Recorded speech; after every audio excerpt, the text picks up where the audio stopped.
পবিত্র ঈদুল আজহায় কোরবানির পশুর বর্জ্য অপসারণে ব্যাপক প্রস্তুতি নিয়েছে কক্সবাজার পৌরসভা। কোরবানির দিন বেলা 12টা থেকে রাত 10টার মধ্যে পৌর এলাকায় জবাইকৃত কোরবানির পশুর বর্জ্যসমূহ অপসারণ করা হবে বলে জানিয়েছে পৌর কর্তৃপক্ষ। 15 জন সুপারভাইজারের আওতায় এ পরিচ্ছন্নতা কাজে দায়িত্ব পালন করবেন 250 জন পরিচ্ছন্ন কর্মী। পরিচ্ছন্নতা কাজের জন্য পৌরসভার পক্ষ থেকে প্রস্তুত রাখা হয়েছে গার্বেজ ট্রাক, প্যালোডর, স্কেভেটর সহ বিভিন্ন ধরনের বাহন ও ব্লিচিং পাউডার।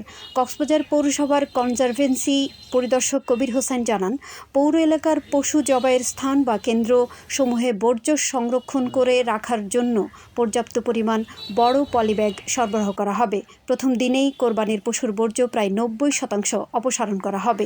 কোরবানির দিন হতে 3 দিন যাবৎ এ কার্যক্রম চলমান থাকবে। এই প্রক্রিয়ায় সরকারের পাশাপাশি সবাইকে ব্যক্তিগতভাবে দায়িত্বশীল হওয়ার আহ্বান জানান কক্সবাজার পৌরসভার কনজারভেন্সি পরিদর্শক কবির হোসেন।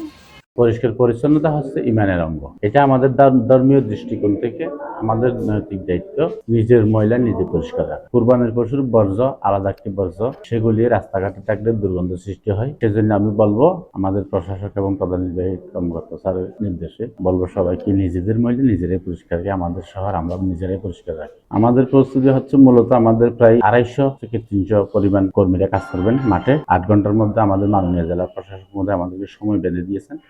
8 ঘন্টার মধ্যে কুরবানির পশুর সৃষ্ট বর্জ্যসমূহ অপসারণ করতে হবে।